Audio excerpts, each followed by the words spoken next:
Steve in Detroit. Matthew here with free prescription lenses, and I'm going to show you how I cut polarized gray lenses for your Rayban 2132, the new Wayfarer color 622, which is the black rubber, and a 55 eyesight. So let's begin. This is the original packaging that Rayban sends it to me in. This is your Italian leather Rayban case, your Rayban glasses, your Rayban cleaning cloth that's always upside down, and some junk mail in there because they feel that you just don't get enough junk mail in your mailbox, so they put it in your frames. Little protective covering, and one last protective covering. Rayban always puts a little plastic sleeve on the left temple and a crooked G15 sticker almost always. But they put a little plastic sleeve on the temple to avoid scratching during shipping. If they think that's a good idea, well, I'm going to put a second one on the right side when I ship to you in Detroit. So let me take the original packaging off. I'm going to take out your heavy original glass lenses that if you drop them, they will shatter like glass will do. And I'm going to take your Italian frame and put it into my Italian Santinelli, the LE1000 patternless edger, where the stylus is going to pop up and trace the shape of your right lens, and then it's going to move over and trace the shape of your left lens. Here at freeprescriptionlenses.com, where everyone loves a bargain and no one is disappointed with quality. So you buy the frame and you get free clear single vision prescription lenses or non-prescription, whatever you choose. Of course, you do need prescription, and you upgraded the $60 to polarized. So I'm going to pull up the shape of your lens now. I'm going to put in your pupillary distance. You're a 32.5 in one eye. Let's see, 32.5. And then 32 in the other eye, your left eye. This is a polycarbonate lens that I'm going to cut on the soft cycle. This is a Xyle frame, which is an old school name for plastic. And I also know that the 55 has a deeper bevel, so I'm going to take it down a little bit. I'm probably going to have to take it down more in size later, but I'm just starting the process. So this is your right lens and your left lens. And the way you can tell whether a lens is polarized, if you hold them together, you should still see the fluorescent lights through them, at least the light coming through. When I turn them, so you hear the term polar opposites, where you're 90 degrees apart, your lens goes pitch black and blocks all the light from coming in. That's how you can always tell if your lenses are polarized. So let me go ahead and block this up. Your right lens reads minus 350, minus 1 at 123. I'm going to spin the axis wheel of my Marco 101 lensometer to 123. I'm going to set the power drum at minus 350. I'm going to put your lens in and rotate it until the optical center and the sphere powers are clear. I'm going to check your astigmatism correction. We're dead on there. Yes, I know the top of my equipment is dusty. I'm going to put 3 red dots on your lens, which are hard for you to see. In fact, they're even hard for me to see, so I'm going to take my pen and darken them for you so you can follow at home. And this is the right lens. Let me do the same thing for the left. It reads a minus 450. You have no astigmatism correction, so I just spin the axis wheel, the power wheel to minus 450. Orient the lens until the optical center is dead center. That's why they call it the center. And this time I only need to put 1 dot on there for the center. There we go. Now, I need to attach this block to your lens while it is cutting. That's what's going to hold it in place in the lathe. So I'm going to put this block into my blocker. And 3M, the same people who make Post-it notes, make a little double-sided adhesive sticker. The black side is the sticky side. I'm going to stick that onto the block, pull away the tape to make this side sticky. And essentially what I'm looking into is a machine that gives me an optical crosshairs, if you will, a vertical meridian and a horizontal one. That's why I put the 3 red dots on there, as I make sure that is dead center inside the crosshairs. I'm going to do the same thing for the left lens. So your optical centers are perfect. Put that on there, pull the sticker away, get everything lined up perfectly, and we are good to go. So I'm going to put your right lens into the chuck, or as I like to say, the Charles, because I don't know the machine well enough to call it chuck. But the first thing that's going to happen is these calipers are going to come down and trace the right side of your frame onto the lens to make sure it is large enough to cut out. It is tracing the concave side of the lens first, the rear surface, the back surface, which is closest to your eyelashes. And then it's going to move over and trace the convex side of the lens, the front surface of your lens. All the while measuring the thickness to know exactly where to place the bevel so it sits inside the frame. The cutting wheel is actually this wheel down here on the bottom left. It's that lighter color wheel that acts like a heavy grit sandpaper that's going to grind away your polycarb material. This wheel in the center with that channel, that little valley, that's going to put the bevel onto the lens so it stays inside the bevel of the frame. I will have to close the door in a moment for the sound, but I just want you to see as your prescription lens touches down onto the cutting wheel.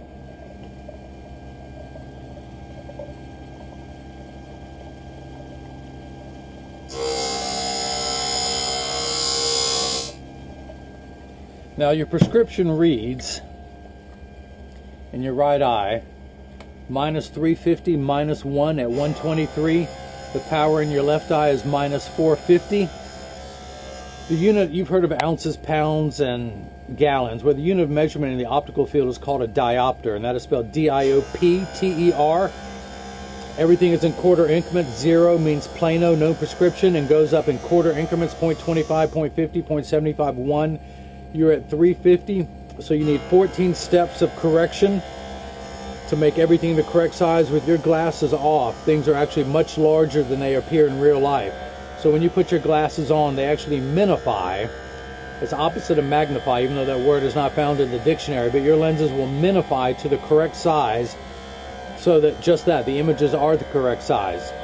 Your astigmatism, and there is a stigma over the word astigmatism. Everyone freaks out over that word, and I don't know why. It just means shape. It's like someone has straight hair, someone else has curly hair. Astigmatism gives you fuzzy edges. This first number gets everything the correct size. This takes away the fuzzy edges. So 6s and 8s, the letters P and F don't look alike. You only need 4 steps of correction there. We have a combined power of minus 450. When you add a minus 1 to a minus 350, your combined power is minus 450. Now the 123, this is purely an arbitrary number. These are unit of measurement. This 123, if you can, this is connected to the astigmatism. This takes away the fuzzy edges, which is essentially the fine-tune knob. If this straight line were from 0 to 180, and with 90 being in the center, we turn that knob just a little past 90 to 123 to make everything clear. So if you notice, your lens is completely flat at the edges, like a nickel. It could stand up on its own now, but it's actually getting the bevel cut onto the lens now. If you notice, there is water running in the background, but polycarbonate cuts dry where plastic and high index cut wet. I'm sorry as I shout. I just love picking this off of lenses. I have to shout over the lens. But your lenses are the thinner, lighter weight polycarbonate. Steve, your lenses are virtually unbreakable. They are bulletproof up to 22 caliber and have both UVA and UVB protection built into it.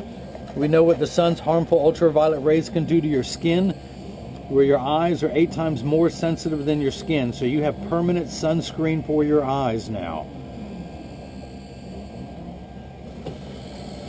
So the water jets have kicked in. They're just washing away any optical debris that are generated from the cutting cycle.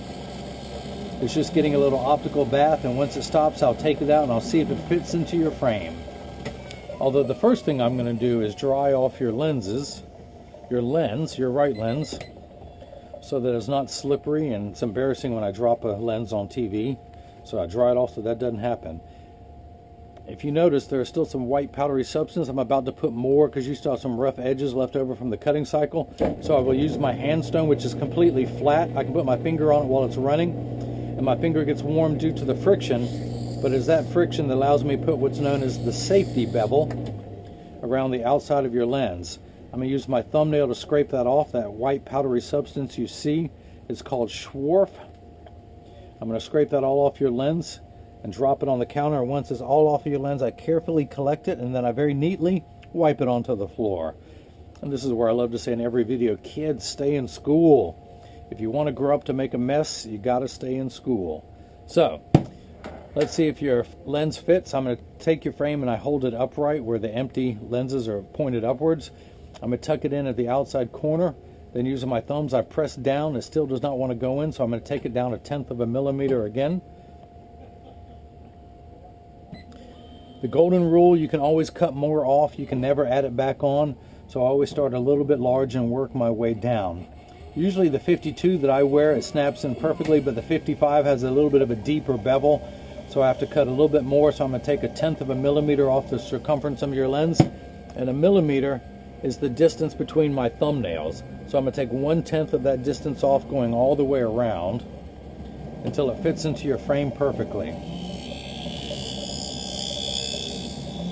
The right lens always takes me a little bit longer, but once I have the size down just right, I'm going to flip it over, and then we'll cut the left lens.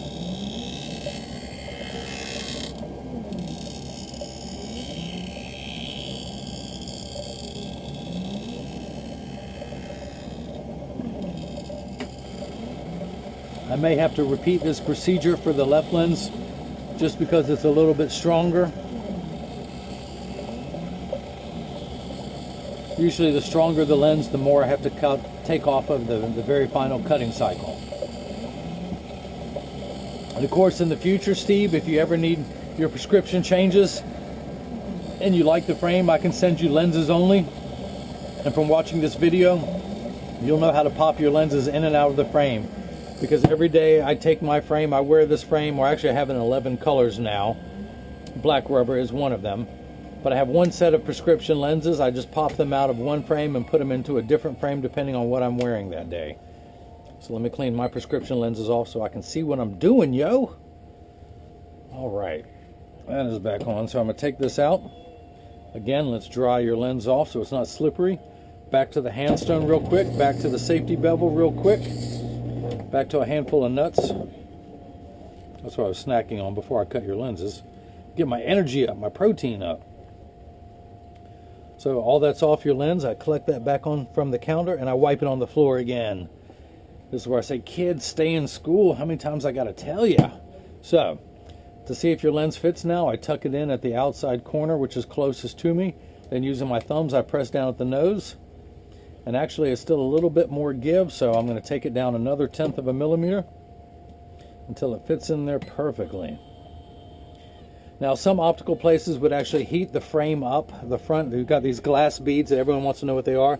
These are polished glass beads, and it's essentially like a crock pot. It's just a little hot bin. Some people put the frame in, warm it up. Well, they do it for longer, but I found that it stretches the frame if the lens is too large. And I don't want you to ever have any problems with the frame years down the line, so I always take a little bit extra time when cutting lenses, just to make sure the fit is always perfect. I apologize, the right lens takes a little bit longer. The left lens, I'm going to try and get it in one shot. But I will go the extra mile to make sure everything fits perfectly. If this were put in and it's too large, if you think of your frame as a gutter, because that's essentially what it is, it has a bevel like that to hold water, except your frame holds the lens. But if this is too large and it causes the frame to stretch, your frame will roll, as we call it. It will bend outward and make your lens eventually fall out of the frame. That's an ugly cosmetic appearance, as well as the structure of the frame is compromised. So that's why I do what's known as a cold mount, where I use no heat to mount the lens. I just want to make sure this frame will last you for years and years. You will be tired of the style before this frame ever dies on you. Honestly, that's why I wear it. It's one of the most comfortable frames out there. It's one of the cheapest and one of the most durable. Very rarely do you get all those three factors in one of the cheapest frames out there. Of course, this frame sells for $130, and you just pay the upgrade for the polarized gray lenses, which is $60, so your total is $190. And of course, no taxes on eyeglasses in North Carolina. And you even get free shipping anywhere in the United States, which Detroit is still part of. This time I'm going to eliminate the counter and just drop it straight onto the floor. How's that sound? So, okay, that's scrape that off your lenses. Now let's see if this fits. I tuck it in at the outside corner and using my thumbs, hang on, it's still live, it's fighting for me. Tuck it in the outside corner, then press down. It still does not want to go. It still does not want to go. I mean, it's in there now, but let me pop it out and take it down another 1/10 of a millimeter. Thank you for your patience, Steve. I cut every job before it goes out the doors, and I just want to make sure that this is perfect before I package this up and ship it out to you. Even if you were my neighbor, I'd want to cut these perfectly. There's a good chance I'll never see you again or hear from you, but I just want to do the best job possible so that when you do need another pair of glasses, you know who to contact. Just email me. I stay ready.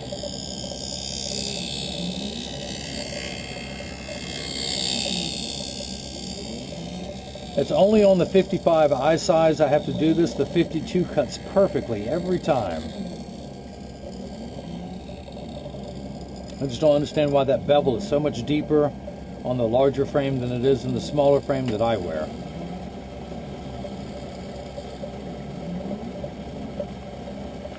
If anyone out there is curious, the 55 eye size is the way more popular worldwide than the 52 that I wear. Of course, everyone wears these as sunglasses, and I wear them with my clear prescription lenses in there, so I go slightly smaller so I don't have too much of an oversized geek chic look.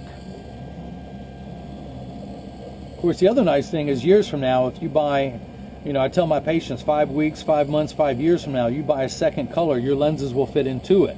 So I tell people, think of it as, instead of one frame for 130, think of it as 2 frames for 260.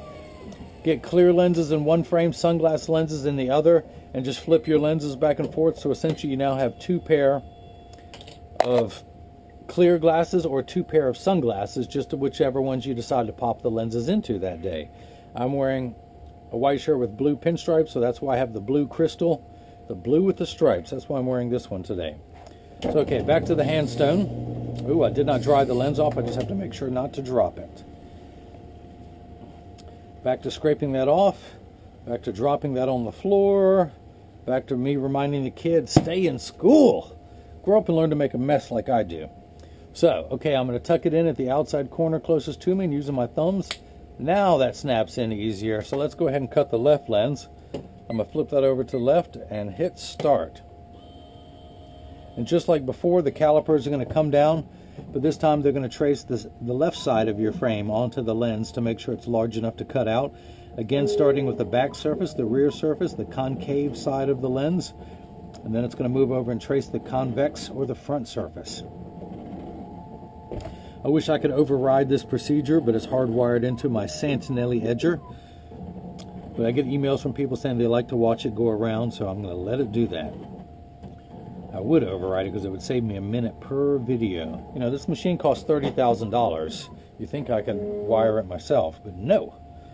By the way, I recommend everyone go out and get one of these Santinelli edgers, put it on your kitchen counter, and then you could cut glasses at home. You wouldn't need me anymore.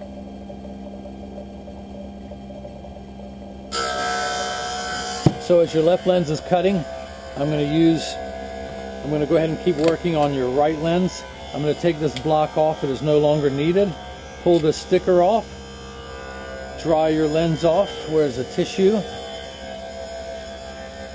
But I'm going to keep that red dot on your lens. In fact, I'm going to put it back in my Marco 101 lensometer, right in front of that red dot, your optical center, to read the powers. And we are at -350. We have -3, -1/4, 350, 375, 4. So we're halfway between 3 and 4. I'm going to check your astigmatism, also known as the cross curve, and we're at -450. So again, if you have 350 and someone owed you 350 and they borrowed $1 more, you would have 450, and that is exactly what I'm reading in the lensometer.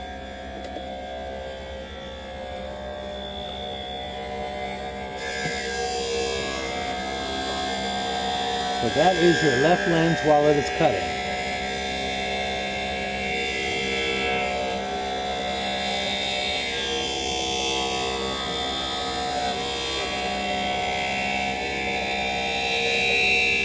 Camera 1, camera 2. Camera 1, camera 2. Boy, that's loud. I'm going to have to wear some earmuffs to bring my iPod.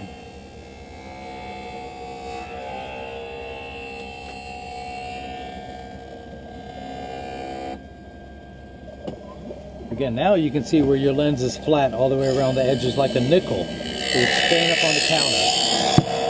Alright, close the door due to the sound. But now the bevel is being cut onto the edge of the lens.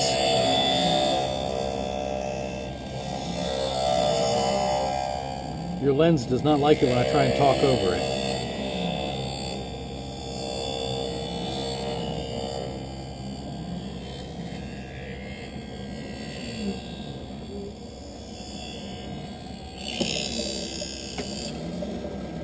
So at the very end of the cycle, that's when the water jets kick in for a polycarbonate lens as it tries to wash away the optical debris.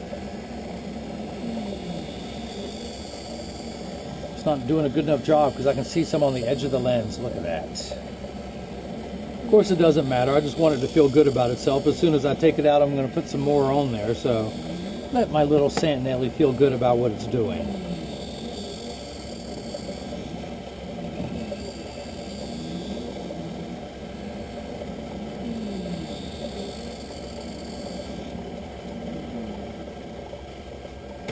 Okay.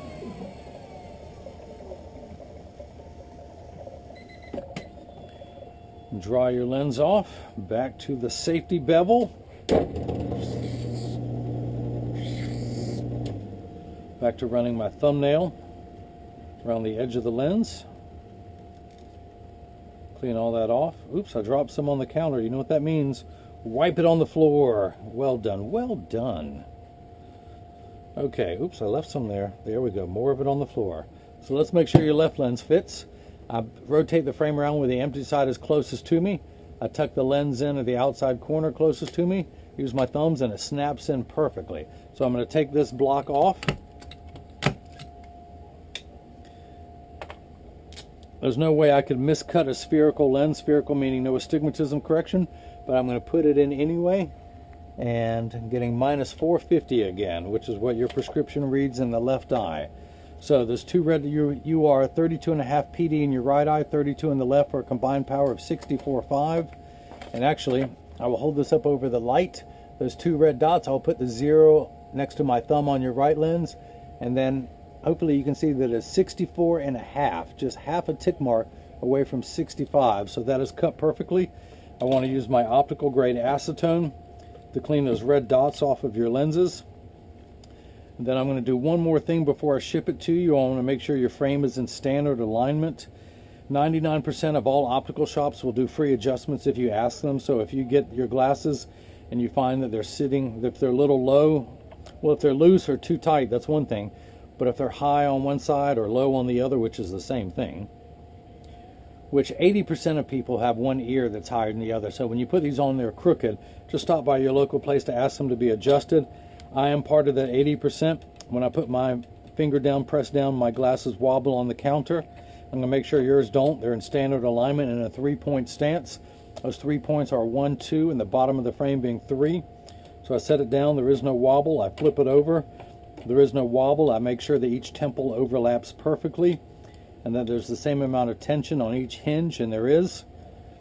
So that's it. If anyone has any questions about what I can and can't do, although there's nothing I can't do with a pair of Ray-Bans. There's no prescription I can't put in there. But just email me at freeprescriptionlenses@gmail.com. Steve in Detroit, I hope you enjoyed watching me as I made your prescription polarized glasses. And everyone else out there got the chance to see how I bring that love and feeling back to glasses. Thank you.